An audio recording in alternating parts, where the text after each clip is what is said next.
இந்த தம்ப்நெயில பார்க்குறவங்களுக்கு நிறைய குழப்பங்கள் இருக்கும். எப்படி தமிழ் தலைவாஸ் ஒரு மேட்ச வின் பண்ணி கோப்பைய ஜெயிக்க போறாங்க? அதுவும் ஹரியானா ஸ்டீலர்ஸ் கூட ஜெயிச்சா எப்படி கோப்பைய ஜெயிக்க முடியும்?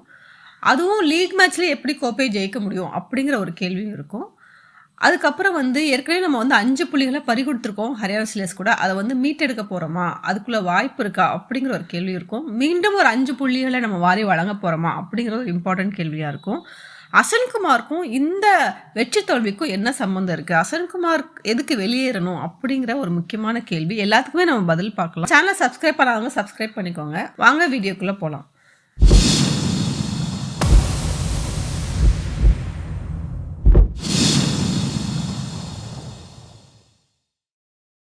ஸோ இன்னைக்கு ஹரியானா ஸ்டீலர்ஸ் அண்ட் தமிழ் தலைவாஸ் ஒரு மிகப்பெரிய பலப்பரீட்சை பண்ண போறாங்க. தமிழ் தலைவாஸ் 11வது இடத்துல இருக்கிறாங்க. 19 புள்ளிகள் வச்சிருக்காங்க. ஹரியானா ஸ்டீலர்ஸ் 6வது பொசிஷன்ல இருக்கிறாங்க. 34 புள்ளிகள் வச்சிருக்காங்க. தமிழ் தலைவாஸ் இதுல ஜெயிச்சாங்கன்னா 11வது இடத்துல இருந்து 10வது இடத்துக்கு முன்னேறுவாங்க. யூபிஎத்தாஸை அப்படி ஜஸ்ட் ஒரு ஸ்டெப் கீழே தள்ளி விட்டுட்டு இவங்க மேலே போவாங்க. ஹரியானா ஸ்டீலர்ஸ் 6வது பொசிஷன்லேருந்து 4வது பொசிஷனுக்கு போவாங்க.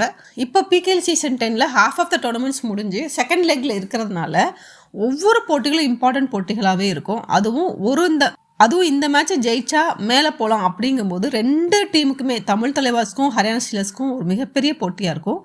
அதுவும் ஹரியானா ஸ்டீலர்ஸ் தெலுங்கு டைட்டன்ஸ்ட தோத்தது ஒரு மிகப்பெரிய செட்பேக் அவங்களுக்கு. ஏன்னா எல்லா டீமுமே தெலுங்கு டைட்டன்ஸ்ட போய் ஒரு 5 பாயிண்ட்ஸ் வாங்கிட்டு இருக்கும்போது இவங்க போய் தெலுங்கு டைட்டன்ஸ்க்கு 5 பாயிண்ட் கொடுத்துருக்காங்க. அது ஒரு மிகப்பெரிய ஏமாற்றமாக இருக்கும். அந்த செட்பேக் ஹரியானா ஸ்டீலர்ஸை துரத்திட்டே இருக்குன்னு சொல்லலாம். ஸோ அதுக்கு காம்பன்சேட் பண்ணுறதுக்கு பாட்டம் ஆஃப் த டேபிளில் இருக்கிற தமிழ் தலைவாஸ் அவங்க அடித்தாதான் இன்னும் அவங்களால மேலே போக முடியும் அப்படிங்கிற ஒரு இக்கட்டான சூழ்நிலையிலையும் ஹரியானா ஸ்டீலர்ஸ் இருக்காங்க அப்படிங்கிறது குறிப்பிடத்தக்கது. அதனால தான் நான் சொன்னேன் ஹரியானா ஸ்டீலர்ஸ்க்கு ரொம்ப ரொம்ப முக்கியமான மேட்ச்னு. 8 பாயிண்ட்ஸில் 2 டீமில் யார் டாப்பில் இருக்காங்கன்னு பார்த்தோன்னா ஹரியானா ஸ்டீலர்ஸ்லேருந்து வினய் 12வது பொசிஷனில் இருக்கிறாரு, 81 புள்ளிகள் வச்சிருக்கிறாரு. அப்புறம் தமிழ் தலைவாஸில் நரேந்தர் 14வது பொசிஷனில் இருக்கிறாரு, 77 புள்ளிகள் வச்சிருக்கிறாரு. அப்படி நம்ம டேக்கிள்ஸ் சைடு வந்தோம்னா டேக்கிள்ஸில் தான் பயங்கர காம்படிஷன் இருக்கு. அதுல தமிழ் தலைவாஸ் தான் லீட்ல இருக்காங்கன்னு சொல்லணும். தமிழ் தலைவாஸ்ல சாகல் 5வது பொசிஷன்ல இருக்கிறாரு, 39 புள்ளிகள் வச்சிருக்கிறாரு. சாகர் 7வது பொசிஷன்ல 36 புள்ளிகளோட இருக்கிறாரு. இது தமிழ் தலைவாஸ் தான் டாப்ல இருக்காங்க. ஆனால் ரொம்ப க்ளோஸ் பேட்டில் தான் ஹரியானா ஸ்டீலர்ஸ் இருக்கிறாங்க. ஹரியானா ஸ்டீலர்ஸ் ஜெய்தீப் 8வது பொசிஷனில் இருக்கிறாரு, 35 புள்ளிகள் வச்சிருக்கிறாரு. ராகுல் சேத்பதி 14வது பொசிஷனில் இருக்கிறாரு, 32 புள்ளிகள் வச்சிருக்கிறாரு. மோஹித்தும் 17வது பொசிஷனில் இருக்கிறாரு, அவரும் 32 புள்ளிகள் வச்சிருக்கிறாரு. இந்த டேக்கிள் பாயிண்ட்ஸை பற்றி பார்த்தாலே தெரியும். தமிழ் தலைவாஸ் 2 டிஃபெண்டர்ஸ் தான் டாப் ஆஃப் த டேபிளில் இருக்கிறாங்க, ஆனால் நல்ல லீடில் இருக்கிறாங்க. ஆனால் ஹரியானா ஸ்டீலர்ஸ்லேருந்து 3 defenders almost top of the டேபிளில் இருக்கிறாங்க. அப்போது இந்த 2க்கும் இந்த 3க்கும் தான் பயங்கரமான ஃபைட் இருக்கும் அப்படிங்கிறது என்னோட கருத்து. அப்புறம் முக்கியமான பாயிண்ட் என்னன்னா ரஞ்சித் ஒரு தமிழ்நாட்டு வீரர். அவருக்கு ஏற்கனவே நிறைய போட்டிகள் மறுக்கப்பட்ட நிலையில் இப்போ சமீபத்தியமாக ஒரு 3-4 போட்டிகளில் கண்டினியூஸாக விளாண்டுட்டு இருக்கிறாரு. அதுவும் ஒரு நல்ல ஃபார்ம்லேயே விளாண்டுட்டு இருக்கிறாரு. ஸோ ரஞ்சித்தை வச்சு தமிழ் தலைவாசை காலி பண்ணுவாங்களா அப்படிங்கிற ஒரு கேள்வியும் இருக்குது. ஏன்னா இதுக்கு முன்னாடிலாம் நம்ம பார்த்தோம்னா சுதாகரை வச்சு தான் பட்னா பைரேட்ஸ் நம்மளை காலி பண்ணாங்க. மும்பாலையும் விஸ்வநாத் வச்சு தான் நம்மளை காலி பண்ணாங்க. அப்புறம் ஜெய்ப்பூர் பிங்க் பந்தர்ஸை பார்த்தோன்னா கூட அஜித்தை வச்சு தான் தமிழ் தலைவாசை காலி பண்ணாங்க. ஸோ அந்த லைனில் ரஞ்சித்தை வச்சு காலி பண்ணுவாங்களா அப்படிங்கிற ஒரு கேள்விக்குறி இருக்குது. ஸோ அதனால் சொல்கிறேன், இது ரொம்ப ரொம்ப இம்பார்ட்டன்ட் மேட்ச்சு தமிழ் தலைவாஸ்க்கு. அதுவும் தமிழ் தலைவாஸ் மட்டும் இந்த கப்பை ஜெயிச்சிட்டாங்கன்னு வச்சுக்கோங்களேன், அவங்க கண்டிப்பாக கோப்பையே ஜெயிச்ச மாதிரி. ஸோ நம்ம டீமோட ப்ளஸ் மைனஸை பார்த்துடலாம். ப்ளஸ்ன்னு பார்த்தோன்னா நம்ம ஏற்கனவே சொன்ன மாதிரி ஒரு கன்சிஸ்டன்ட் பெர்ஃபார்மன்ஸே இல்லை, ரொம்ப ஸ்ட்ரகிள் பண்ணுறாங்க. ஏன்னா சாகரும் இப்போ சாகர் ரொம்ப நாளாக ஃபார்மில் இல்லாமல் ரொம்ப மேட்சஸ் அவரால் பெர்ஃபார்ம் பண்ண முடியாமல் இப்போ சமீபத்தியமாக 2 மேட்சாக நல்லா பெர்ஃபார்ம் பண்ணிட்டு இருக்கிறாரு. சாகரும் நல்ல பெர்ஃபார்மன்ஸ் கொடுத்து ஒரு டாப் ஆஃப் த டேபிளில் இருந்தால் கூட அபிஷேக்கும் மோஹித்தும் ஒரு up to the mark performance இல்லை அப்படின்னு தான் சொல்லணும். ஏன்னா அபிஷேக் லாஸ்ட் மேட்ச் கூட இன்ஜூர்டுன்னு சொல்கிறாங்க. அவர் கம்பேக் கொடுப்பாரா அப்படிங்கிறது ஒரு கேள்வியாக இருக்குது. அப்புறம் நரேந்தர் ஒரு நல்ல பெர்ஃபார்மன்ஸை பிக்கப் பண்ணியிருக்காருன்னு சொல்லணும், நல்லா பவுன்ஸ் பேக் ஆயிருக்கிறாரு. ஆனால் நம்மளோட ஆறுச்சாமி அஜிங்கியா பவர் இன்னும் ரொம்ப ஸ்ட்ரகிள் பண்ணிட்டு இருக்கிறாரு. டிஃபென்ஸ்லையும் ஸ்ட்ரகிளாக இருக்கிறாரு, ரைடிங்லையும் ரொம்ப ஸ்ட்ரகிள் பண்ணுறாரு. 3 ரைடர் தேவைப்படுற இடத்துல நரேந்தர் இருந்தாலும் நரேந்தருக்கு சப்போர்ட்டிவாக யார் இருக்க போகிறாங்க அப்படிங்கிற ஒரு கேள்வி இருக்குது. இந்த இக்கட்டான சூழலில் கூட நம்ம தமிழ் பிளேயர்ஸ் அல்லூர் சதீஷ், செல்வமணி, மாசான முத்து இவங்களை இறக்காத ஒரு மிகப்பெரிய கேள்வியாக இருக்குது. ஏன்னா யூபிஓதாஸ்க்கு எதிராக தமிழ் தலைவாஸ் நல்ல லீடில் இருக்கும்போது கூட 1-2 சப்ஸ்டியூட்டை வச்சு ட்ரையல் பார்த்த அசன்குமார் தமிழ் ரைடர்ஸ்க்கு அந்த இடத்துல எந்த வாய்ப்பும் கொடுக்கல. அது ஏன் கொடுக்கல அப்படிங்கிறது தெரியவே இல்லை. ஏன்னா இதுக்கு முன்னாடி தமிழ் பிளேயர்ஸ்க்கு ரொம்ப வாய்ப்பும் கொடுக்கல, 2 ரைடு 3 ரைடு அப்படிலாம் கொடுத்துட்டு இருக்கும்போது யூபியோதாஸ்க்கு எதிராக ஒரு நல்ல வாய்ப்பு கிடைக்கும் போது ஏன் வந்து இந்த சான்ஸை வந்து அவங்க வந்து மிஸ் பண்ணாங்க?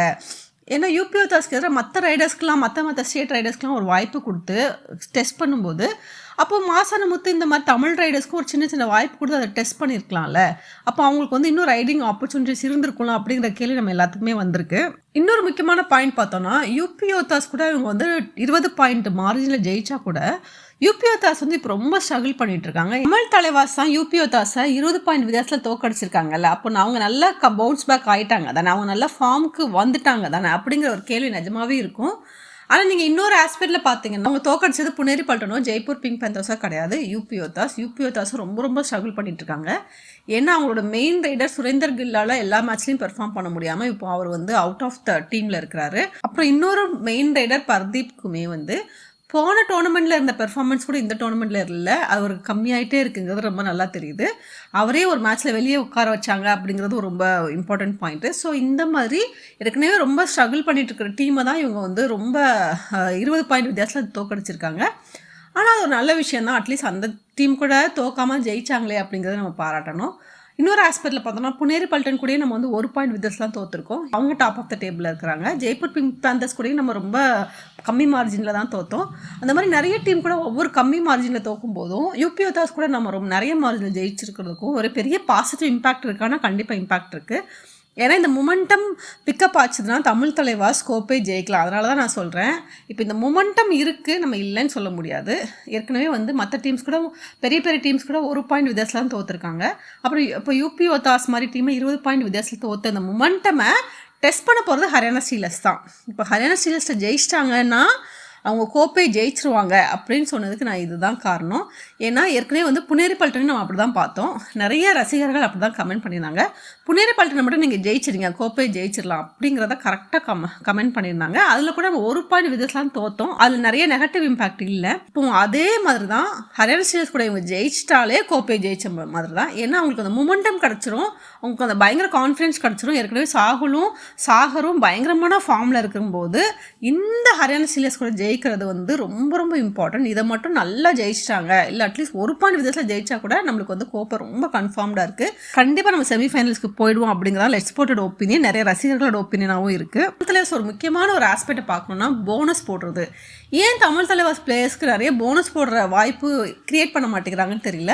இவங்களும் வாய்ப்பை கிரியேட் பண்ண மாட்டேங்கிறாங்க. ஆனால் ஆப்போனன்ட் டீம்லேருந்து வர்ற பிளேயர்ஸ்க்கு ஈஸியாக போனஸ் கொடுத்துறாங்க.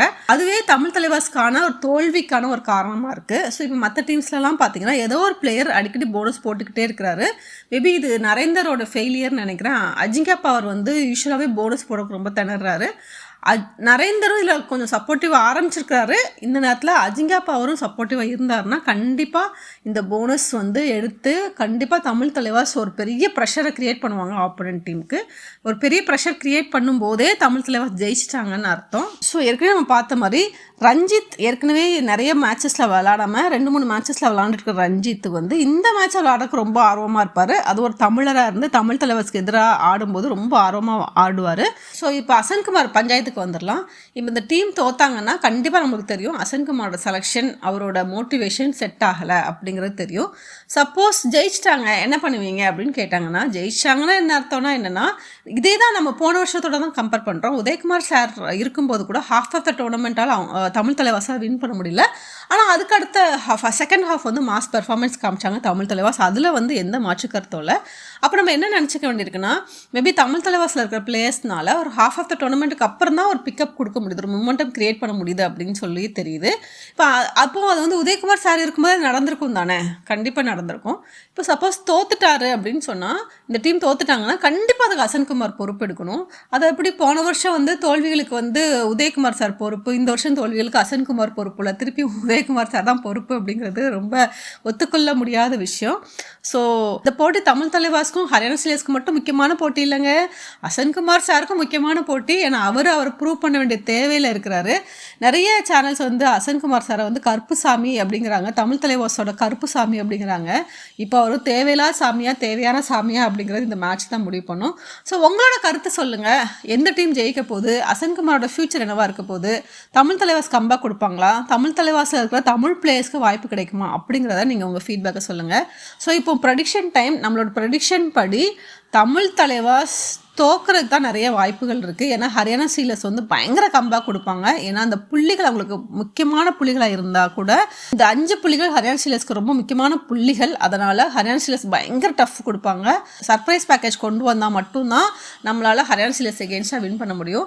ஸோ நம்மளோட ப்ரெடிக்ஷன் வந்து ஹரியானா ஸ்டீலர்ஸ் தான் இந்த மேட்ச்சில் வின் பண்ணுவாங்க. ஸோ உங்களோட ப்ரெடிக்ஷன் நீங்கள் எழுதுங்க. நன்றி, வணக்கம்.